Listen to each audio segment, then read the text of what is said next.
రాయలసీమ రాజకీయాల్లో కీలకమైన భూమా కుటుంబానికి కంచుకోట అయిన ఆళ్లగడ్డ నియోజకవర్గం నుంచి ఆ కుటుంబాన్ని దూరం చేయబోతున్నారా?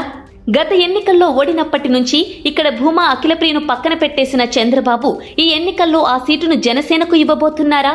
తద్వారా జనసేనకు పొత్తులో సీటిచ్చామని చెప్పుకోవడంతో పాటు భూమా కుటుంబానికి సీటు లేకుండా చేయాలని, తద్వారా ఒకే దెబ్బకు 2 పిట్టలు కొట్టాలని చంద్రబాబు ఆలోచిస్తున్నారని తెలుస్తోంది.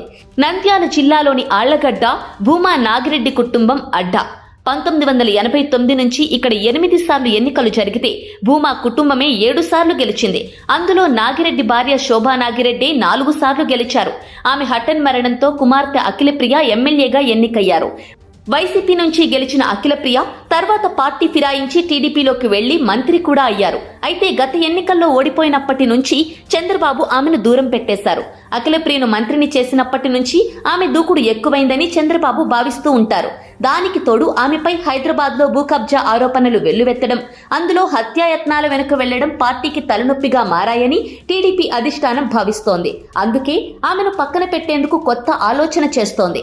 2009లో ప్రజారాజ్యం గెలిచిన ఈ స్థానాన్ని పొత్తులో తమకివ్వాలని జనసేన అడుగుతోంది. ఆళ్లగడ్డలో అఖిలప్రియకు ఇచ్చినా గెలిచే అవకాశాలు పెద్దగా లేవని, ఇంకెవరికైనా ఇచ్చినా భూమా వర్గం పనిచేయరని చంద్రబాబుకు తెలుసు. అందుకే అదేదో పొత్తులో జనసేనకు ఇచ్చేస్తే ఓ సీటు ఇచ్చినట్లు ఉంటుంది, అఖిలప్రియకు చెక్ పెట్టినట్టు అవుతుందని బాబు ఆలోచిస్తున్నట్లు రాజకీయ వర్గాల విశ్లేషణ.